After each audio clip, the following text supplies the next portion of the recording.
And a stress check. Go. All right, interview induction. Here we go. You ready, Therese? No. Head carrying is an ancient African traditional practice that comes in handy in developing countries. It takes thousands of hours, lots of trials and failure before it's mastered.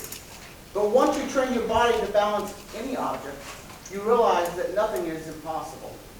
Therese will explain the art of head carrying while creating an analogy about life. The greater the burden a man takes upon his shoulders, the stronger he must be to carry it. We can learn to be resourceful even when going through a crisis in life. Please welcome Toastmasters, Therese Mbaye. You did it. I did it. Thank you. With her speech titled, Carry the Load. Yay. Thank you.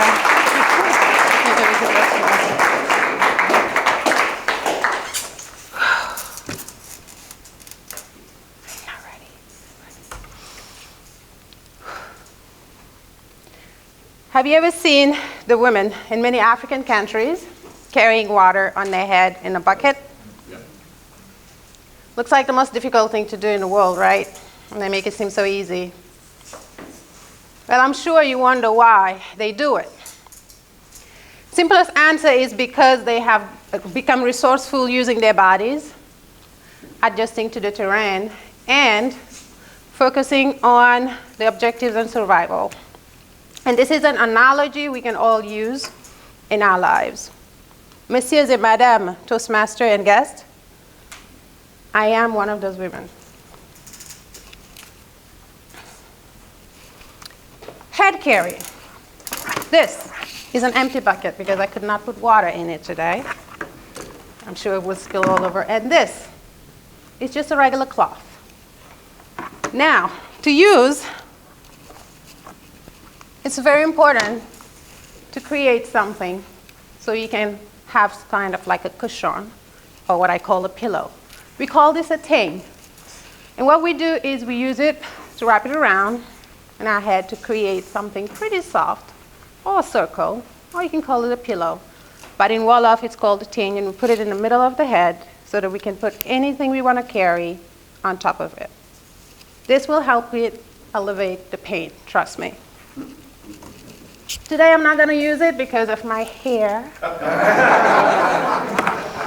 And when I'm done taking this off, my hair is going to be a mess, so bear with me. All you need to do when carrying the bucket, is to put it on top of your head. Make sure you find a good balance. Most of the time, after we put water in it, we always have someone help us put it on. You can never do this alone. It requires a community. Now, once you put it on and you're ready to go, you can just release. I don't know how, but the more you do it, the more you get better at it.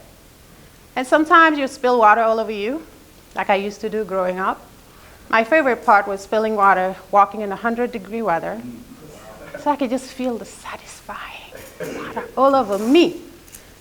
Sometimes you'll stumble, fall, get up, go do it again.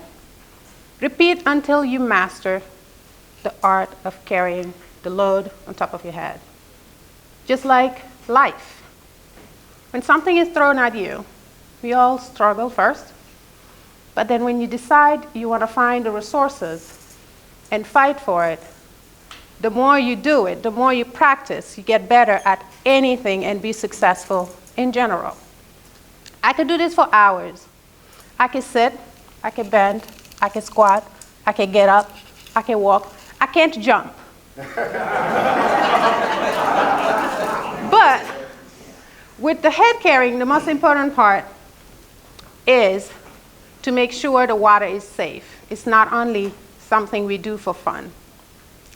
Growing up in an environment where we would lose electricity frequently, we had to come up with solutions. And by we, I mean the women. Not the government, not the men, the women. We'd lose sometimes electricity for like a couple of hours, weeks, and it usually followed by the loss of water. And these are all two essential things we need in life. Usually after we lose the water, most of the time we don't wait. because the women are fast. You got to come up with a solution. They will gather all the young kids in the neighborhood, especially girls, to teach them the art of being resourceful. From age 3 years old up to teenagers, everybody's included, and would each pick the bucket, the size we can handle. Start as small as this one, all the way from 3 to 17 gallons of bucket. Then would walk to the closest well to draw water while chanting beautiful, amazing, joyful, traditional songs. Again, comes back to dancing and songs. Ta-da! I love dancing and music.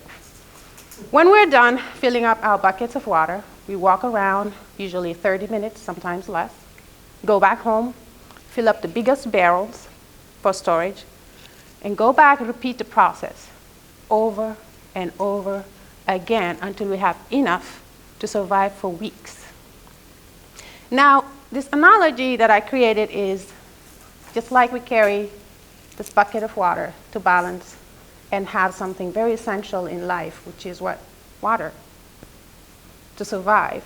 The same thing happens if something is thrown at you, whether you're going through a hard time, you lost a job, you're going through a divorce, or you're changing, I don't know, a new path of career, whatever it is, you have to master and balance life. You can't just give up. You got to learn to fall, to spill the water, get back up, go practice again over and over until you master the solutions. Life is hard, but we can learn to be resourceful by looking around what we have, by using our resources, by asking for help, just like the community of women I grew up with. And no matter what, just do not give up on yourself.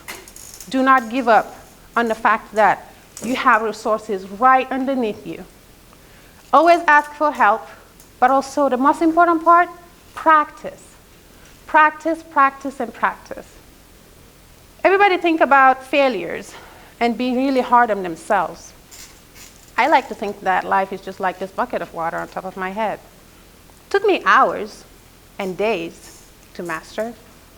And even though I am away from my continent, I like to work out putting a plate on my head, so it just reminds me, hey, life is hard, get it together.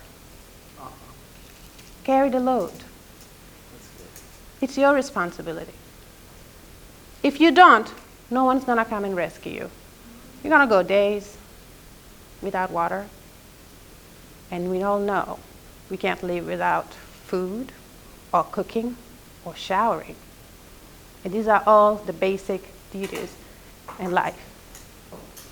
Now, if you are interested in learning this technique, see me later. I would like to teach you because it's good for posture, confidence, and trust me, you walk straight line. Thank you.